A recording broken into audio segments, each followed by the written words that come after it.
Everyone, it's Kristine Vicente with Queen City Stamp Art, and today I'm back to share a sneak peek of a bundle that is going to be available in the brand new Stampin' Up! Annual Catalog for 2020-2021.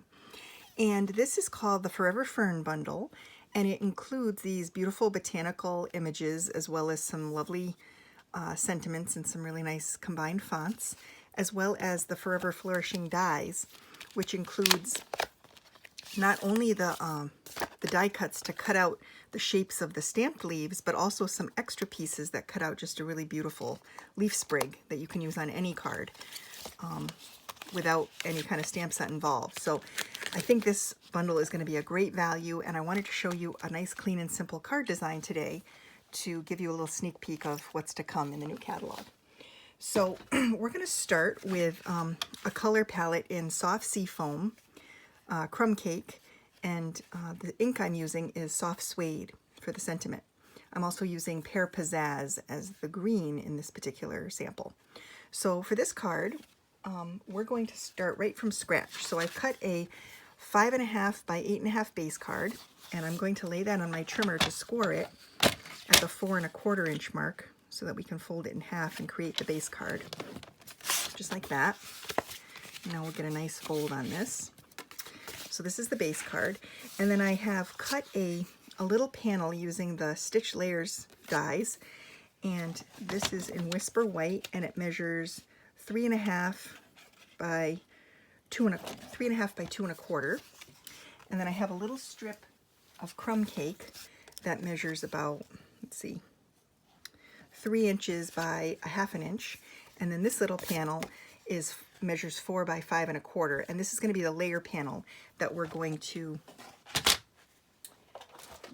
dry emboss the this layer panel with the Pinewood Planks embossing folder.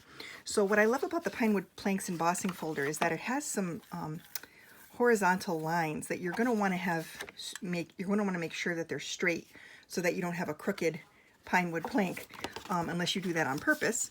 And one of the nice features of the embossing folder is it has a printed line right on the actual folder so that you can line your cardstock up with that line to make sure that it's nice and straight, and you get a nice straight planks if you need them to be straight, because most people I think would want them to be straight. And then what we're going to do is we're going to layer this up, and I think everybody's die cutting machine works a little bit differently, but mine works with the panel number 1 as the base, and then I put the paper inside the embossing folder, and then I lay a plate on top of that and run it through my embossing machine. And then you get this beautiful Pinewood plank texture. It comes out so nice. I really like it. I don't know if you can see it very well in the light, but it's a really nice texture, very subtle, and perfect for a clean and simple card. So I'm going to set this aside since we're all done with this now. And then we'll get into putting the card together.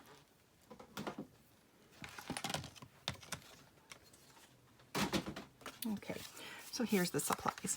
So with embossed panels, I like to add the base layer with a little bit of liquid glue. I just feel like it holds really well. I feel like you need a little bit of extra adhesive whenever you use a panel that's been dry embossed, just because there's not quite as much surface area touching the base panel.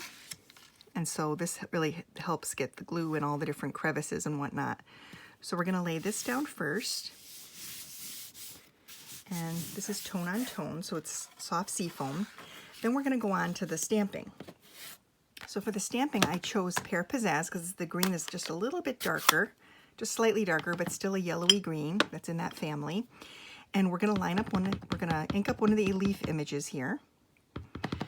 And we're going to stamp this to the to the right of the die cut panel, just like that. Then we're going to take and stamp the sentiment in soft suede. And the sentiment for this card is this little word, hello. And we're going to stamp this on the crumb cake piece.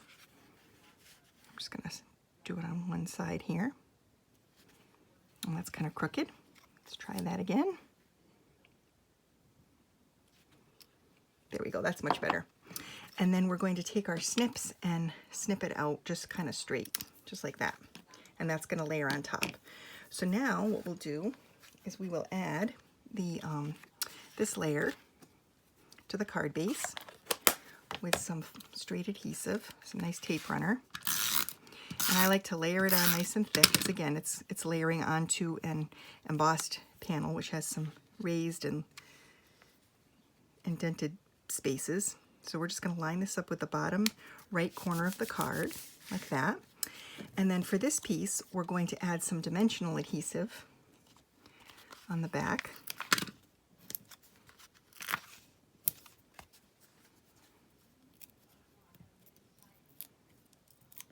Like this. Oops. And just put this here. Like that. Then to embellish, we're going to use a little bit of linen thread. Mine's kind of a mess here. It got all tangled up. It came off the spool wrong and I haven't fixed it yet. I've just been busy crafting. And we're going to tie just kind of an air bow here, just out in thin air, and adjust the loops and tails to the right size, and then trim that off. And then I like to attach these with mini glue dots. I just feel like the attachment is really good. So I just lay that glue dot, that bow right on the center of the bow, right on the glue dot, and pinch it. And then I'm just going to stick that onto the flower space. Then sometimes when I look at it, I'll either adjust the tails or just trim off the ends a little bit if I think they're just a tiny bit too long.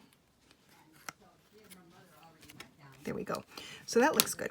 Now the last part of the embellishment, I wanted to add some of these Flowers for Every Season gems. This is a new embellishment. And when you first look at these, you might think, oh boy, that's a really bright green. But truthfully, the light green ones are actually very sparkly, and when you turn them over, they're a little bit, not quite as bright as the back side. So the top side is a little sparkly and has an iridescence to it. The clear ones here are literally clear. They're like little water droplets. So I'm going to use my tweezers to pick a few of these out, and they come in two sizes. There's some bigger ones and some smaller ones. And I'm going to use the one of each, a big one and a small one. And then I'm going to take another bigger one and put it over here to create that little visual triangle. Now, the way I like to attach these is with the adhesive, the fine pen adhesive. That's my favorite. And so let me find that. Yeah, I like to use this, the fine tip glue pen from Stampin' Up. So this unscrews like that. And I lay my gems where I want them, and then I kind of slide them off to the side, and I add some little drops of glue. So we'll add a little glue here. Well, of course, it's not going to work. I'm going to have to get a pin and unclog the nozzle a little bit. I must have let it dry on my table. That happens to me a lot. I leave the cap off and then it dries. It actually has a nice little pin in the cap, but I didn't have that on before. I had left the cap off and it just dried. So I'll fix that later, but we'll use the mono liquid glue instead for right now, because that works great too. So we'll just, again, move these off, add a little drop of glue, and you barely have to squeeze with this one. And our drop comes out, and then lay that onto the project. And that'll dry clear, so that'll look really pretty when it's all dry. And there you have it, a nice clean and simple card today using the Forever Fern stamp set and the Forever Fern bundle, which comes in a bundle, I should say. I didn't use the bundle, but it comes in a bundle. So what do you think? Isn't that fun? So there's some beautiful stuff coming. The new catalog goes live June 3rd, 2020. And I can't wait to share it and share more samples with you from it. But I just wanted to kind of share a little sneak peek today and give you a clean and simple card. So thanks so much for tuning in. If you like this video, I would love if you would subscribe to my channel. I try to post a video every Sunday. I haven't for a while, but I'm getting back into it. And I hope to have some new content for you soon, every week. And I would love to have you as a subscriber if you don't want to miss a video. Just click that subscribe button and I'll be in your mailbox every Sunday. All right, thanks so much. Bye-bye.